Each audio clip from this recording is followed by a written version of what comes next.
प्रत्येक मनुष्य सफलता पाने के लिए कार्य करता है। कुछ सफल होते हैं, कुछ नहीं होते, और जो सफल नहीं होते वो सदा अपनी असफलता का कारण या तो अपनी परिस्थितियों को बताते हैं या अपने सहयोगियों को दोषी ठहराते हैं। परंतु क्या वास्तविकता में ऐसा ही होता है? क्या कोई परिस्थिति या कोई व्यक्ति किसी की असफलता का कारण बन सकते हैं? उत्तर हां भी है और ना भी। कैसे? आप इस तितली को देख रहे हैं? आपने एक मक्खी को भी देखा होगा। प्रकृति ने दोनों को समान गुण दिए हैं रस पान करने का। एक तितली फूलों पर जाकर उसका रस लेती और इस अवस्था में नए फूल खिलने की व्यवस्था भी करती है। और मक्खी घाव पर बैठती है, घाव को सड़ाती है और रोग भी फैलाती है। यदि इसमें किसी बात का अंतर है तो केवल सोच का। यदि आप उचित मार्ग चुनेंगे तो आपको सफलता मिलेगी, आप में उत्साह बढ़ेगा, और यदि आप अनुचित मार्ग चुनेंगे तो आपको असफलता मिलेगी, निराशा मिलेगी। अब उचित मार्ग चुनना है या अनुचित मार्ग, ये निर्णय तो आप पर निर्भर करता है।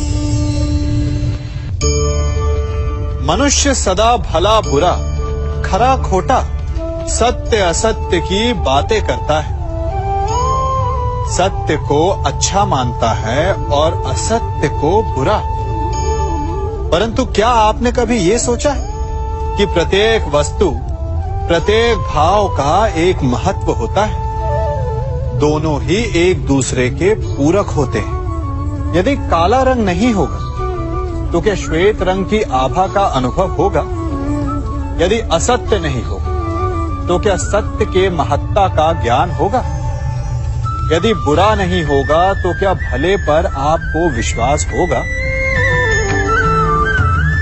कुछ महत्वपूर्ण है तो दोनों के मध्य का संतुलन।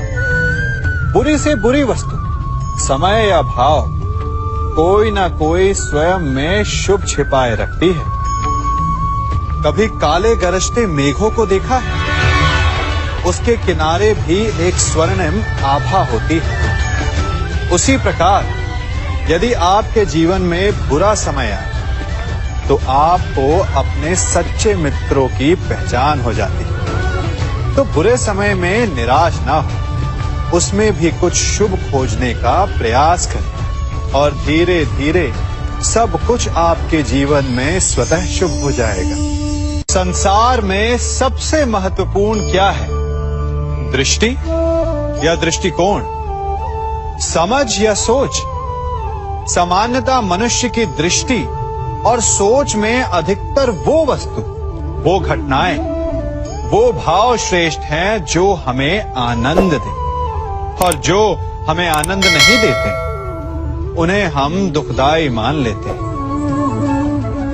परंतु दृष्टिकोण और सोच को यदि एक भिन्न कोण से देखें तो परिस्थितियां भिन्न सिद्ध हो सकती हैं। जिस प्रकार भीषण गर्मी हमें सुहाती नहीं, परंतु वही गर्मी सागर और नदियों के जल को वाष्पित करती है और हमें मनोरम वर्षा का आनंद देती है, उसी प्रकार भीषण परिश्रम के पश्चात हमें सफलता मिलती है। शिक्षा के पश्चात हमें हमारा लक्ष्य मिलता है। तो सदा स्मरण रखिएगा कि दुख और पीड़ा से भागे नहीं, क्योंकि यही भविष्य में आने वाले सुख का मूल है। जब भी आपने यात्रा की होगी तो अवश्य अपने मार्ग के आसपास कुछ रिक्त स्थान देखे होंगे, कुछ खेत देखे होंगे, कोई ना कोई भूमि का टुकड़ा अवश्य देखा होगा। कुछ स्थान ऐसे होते हैं जहां पेड़ लगे होते हैं, जहां माली बड़े प्रेम से उन्हें बोता है, उन्हें सींचता है। और कुछ स्थान ऐसे भी होते हैं जहां बिना माली के खरपतवार उग जाते हैं, कुछ अन्य पौधे उग जाते हैं। माली द्वारा उगाए वृक्ष हमें ठंडी छाया देते, हमें फल देते हैं, ईंधन के लिए लकड़ियां देते हैं और बिना परिश्रम के उपजित खरपतवार यदि कुछ करते हैं तो ये कि वो भूमि को बंजर बनाते हैं। हमारा मन भी रिक्त भूमि की भांति होता है। यदि अपने परिश्रम से उसमें सुविचारों के बीज डालोगे तो फलदायक विचार उपजेंगे, और यदि उसे रिक्त छोड़ दिया तो खरपतवार की भांति अनुपयोगी विचार आपके मन को अपना घर बना लेंगे, आपके मन को मैला कर देंगे, उसे बंजर कर देंगे। अब निर्णय आपका है कि आपको सुविचार देने वाला मन चाहिए या कुंठा देने वाला। जल प्रकृति को इस संसार की सबसे अनूठी देन है। वो महासागर में भी मिलता है और मीठे तालाब में भी, वो पवित्र गंगा में भी होता है और दुर्गंध आती नाली में भी।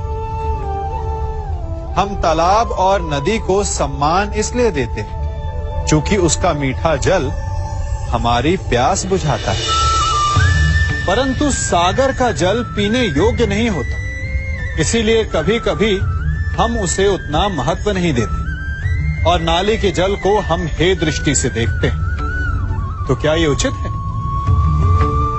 हमारे संबंध भी इसी जल की भांति होते हैं। जिस संबंध से हमें लाभ ना हो उससे हम दूर हो जाते हैं। कभी ईर्ष्या के कारण, कभी अहंकार के कारण उस संबंध को तोड़ देते हैं। तो क्या संबंध को तोड़ देना उचित है? तनिक विचार कीजिए। माना कि सागर का जल फसल नहीं दे सकता, परंतु मोती तो देता है। माना कि नाली का गंदा जल हमें किसी भी कार्य के लिए उपयुक्त ना लगे, परंतु वो भी कहीं लगी अग्नि को बुझा सकता है। ठीक इसी प्रकार प्रत्येक संबंध कहीं ना कहीं किसी न किसी परिस्थिति में उपयोगी हो सकता है।